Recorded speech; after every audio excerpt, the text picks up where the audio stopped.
ಮುಖ್ಯಮಂತ್ರಿ ಸಿದ್ದರಾಮಯ್ಯ ಅವರೇ, ನೀವು ಹಾದಿ ತಪ್ಪಿಸೋದ್ರಲ್ಲಿ ಎಕ್ಸ್ಪರ್ಟ್.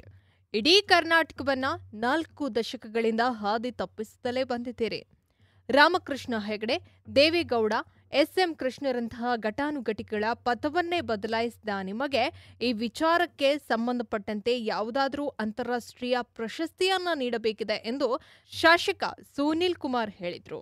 ಈ ಕುರಿತು ಶಾಸಕ ಸುನೀಲ್ ಕುಮಾರ್ ಅವರು ಸರಣಿ ಟ್ವೀಟ್ ಮಾಡಿದ್ದು, ಮೂಡಾ ವಿಚಾರದಲ್ಲಿ ಸಂಕಷ್ಟ ಎದುರಾಗುತ್ತಿದ್ದಂತೆ ನೀವು ಜನಗಣತಿ ವಿಚಾರವನ್ನ ಮುಂದಿಟ್ಟುಕೊಂಡು ಹಿಂದುಳಿದ ಹಾಗೂ ಶೋಷಿತ ವರ್ಗದ ದಿಕ್ಕು ತಪ್ಪಿಸಲು ಹೊರಟಿದ್ದೀರಿ ಎಂದು ಹೇಳಿದರು. ಬಿಜೆಪಿ ನಾಯಕರು ಮುನಿರತ್ನ ಸಮರ್ಥನೆ ಮಾಡಿಕೊಳ್ಳೋದನ್ನ ನೋಡಿದ್ರೆ ನಿಮ್ಮದು ಸಿಡಿ ಏನಾದ್ರೂ ಇದೆಯಾ? ನೀವು ನೈತಿಕತೆ ಬಗ್ಗೆ ಮಾತನಾಡ್ತಿದ್ದೀರಾ? ಮುನಿರತ್ನ ಕಂಡ್ರೆ ನಿಮಗೇಕೆ ಇಷ್ಟೊಂದು ಭಯ? ವೇದಿಕೆ ಮೇಲೆ ದಮ್ ತಾಕತ್ತು ಎಂದು ಹೇಳಿ ಚುನಾವಣೆ ಸೋಲ್ತಿದ್ದೀರಿ. ಈಗ ನಿಮ್ಮ ಆ ದಮ್ ತಾಕತ್ತು ಎಲ್ಲಿ ಹೋಯಿತು ಎಂದು ಸಚಿವ ಪ್ರಿಯಾಂಕ್ ಖರ್ಗೆ ಅವರು ಪ್ರಶ್ನಿಸಿದ್ರು. ಈ ಕುರಿತು ಮಾಧ್ಯಮಗಳ ಜೊತೆ ಮಾತನಾಡಿದ ಅವರು, ಬಿಜೆಪಿ ಕಾಲದಲ್ಲಿ ದೇವರಾಜ ಅರಸು ಟ್ರಕ್ ಟರ್ಮಿನಲ್ ಹಗರಣ ದೆಹಲಿಗೆ ಹೋಗಿದೆ. 1 ವಾರದಲ್ಲಿ ಅದನ್ನು ನಿಮ್ಮ ಮುಂದೆ ಇಟ್ಟಿದ್ದೇವೆ. ಛಲವಾದಿ ನಾರಾಯಣಸ್ವಾಮಿ ಅವರ ಬಗ್ಗೆ ಯಾಕೆ ಮೌನ? ಮೇಲ್ಮನೆ ನಾಯಕರು ದಲಿತ ಮಕ್ಕಳಿಗೆ ಶಿಕ್ಷಣ ನೀಡುವುದಾಗಿ ಹೇಳಿ ಬಿರಿಯಾನಿ ಅಂಗಡಿ ತೆರೆದಿದ್ದಾರೆ. ಇದರ ಬಗ್ಗೆ ಬಿಜೆಪಿ ಯಾಕೆ ಮಾತನಾಡುತ್ತಿಲ್ಲ?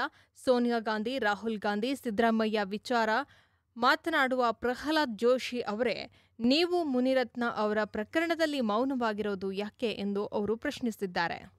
ಚುನಾವಣಾ ಬಾಂಡ್ ಮೂಲಕ ಹಣ ಸುಲಿಗೆ ಮಾಡುತ್ತಿರುವ ಆರೋಪದಲ್ಲಿ ಕೇಂದ್ರ ಸಚಿವೆ ನಿರ್ಮಲಾ ಸೀತಾರಾಮನ್ ವಿರುದ್ಧ ತಿಲಕ್ ನಗರ ಪೊಲೀಸ್ ಠಾಣೆಯಲ್ಲಿ ಎಫ್ಐಆರ್ ದಾಖಲಾಗಿದೆ.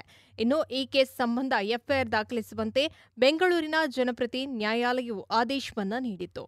ಇದೀಗ ಆ ಕೇಸ್ನ ವಿಚಾರಣೆಯನ್ನ ಸಿಐಡಿಗೆ ನೀಡುವ ಸಾಧ್ಯತೆ ಇದೆ ಎಂದು ವರದಿಯಾಗಿದೆ.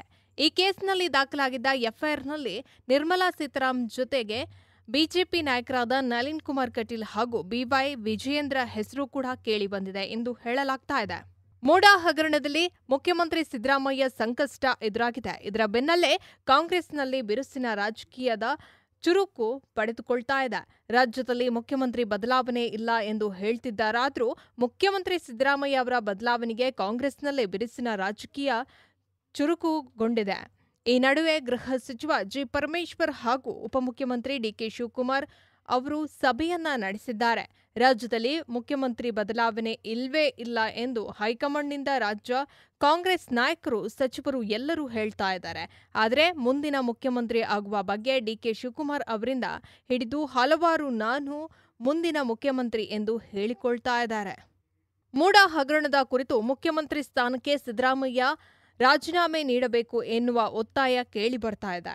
ಈ ನಡುವೆ ಕಾಂಗ್ರೆಸ್ ಪಳಾಯದಲ್ಲಿ ಸಿಎಂ ಸ್ಥಾನದ ಆಕಾಂಕ್ಷಿಗಳು ಹೆಚ್ಚಾಗ್ತಾ ಇದ್ದು, ಈ ನಡುವೆ ಬಿಜೆಪಿಯಿಂದ ಮುಂದಿನ ಸಿಎಂ ನಾನೇ ಎಂದು ಬಸನಗೌಡ ಪಾಟೀಲ್ ಯತ್ನಾಳ್ ಅವರು ಹೊಸ ಬಾಂಬ್ ಒಂದನ್ನು ಸಿಡಿಸಿದ್ದಾರೆ. ವಿಶ್ವ ಹಿಂದೂ ಪರಿಷತ್ ಮತ್ತು ಬಜರಂಗ ದಳದ 60ನೇ ಹಿಂದೂ ಗಣಪತಿ ವಿಸರ್ಜನೆಯ ಬೃಹತ್ ಶೋಭಾಯಾತ್ರೆಯಲ್ಲಿ ಭಾಗವಹಿಸಿ ಮಾತನಾಡಿದ ಅವರು, ಜನತೆಯ ಬೆಂಬಲ ನೋಡಿದ್ರೆ ಬಿಜೆಪಿಯಿಂದ ಮುಂದಿನ ಮುಖ್ಯಮಂತ್ರಿ ನಾನೇ ಆಗ್ತೇನೆ. ರಾಜ್ಯದಲ್ಲಿ ಹಿಂದೂಪರ ಸರ್ಕಾರ ಅಧಿಕಾರಕ್ಕೆ ಬರಲಿದೆ. ಆ ಅವಧಿಯಲ್ಲಿ ಮೇಲು ಕೀಳು ಎನ್ನುವುದು ಇರೋದಿಲ್ಲ ಎಂದು ವಿಜಯಪುರ ಶಾಸಕ ಬಸನಗೌಡ ಪಾಟೀಲ್ ಅವರು ಹೇಳಿದ್ದಾರೆ. ಇನ್ನು ರಾಜ್ಯದಲ್ಲಿ ಕಾಂಗ್ರೆಸ್ ಸರ್ಕಾರ ಬಹಳ ದಿನ ಉಳಿಯೋದಿಲ್ಲ. ಸಂಗೊಳ್ಳಿ ರಾಯನಿಗೆ ನಮ್ಮವರೇ ಮೋಸ ಮಾಡಿದ್ದು, ಇಂದು ನನಗೂ ನನ್ನ ಜೋಡಿ ಇದ್ದವರೇ ಬೆನ್ನಿಗೆ ಚೂರಿ ಹಾಕ್ತಾ ಇದ್ದಾರೆ ಎಂದು ಮುಖ್ಯಮಂತ್ರಿ ಸಿದ್ದರಾಮಯ್ಯ ಅವರು ಹೇಳ್ತಾ ಇದ್ದಾರೆ ಎಂದು ಅವರು ರಾಜ್ಯದ ಪೊಲೀಸರನ್ನ ಫ್ರೀಯಾಗಿ ಬಿಟ್ಟರೆ ರಾಜ್ಯದಲ್ಲಿ ಯಾವುದೇ ಗಲಾಟೆ ನಡೆಯುವುದಿಲ್ಲ ಎಂದು ಬಿಜೆಪಿ ಶಾಸಕ ಬಸನಗೌಡ ಪಾಟೀಲ್ ಯತ್ನಾಳ್ ಅವರು ಹೇಳಿದರು.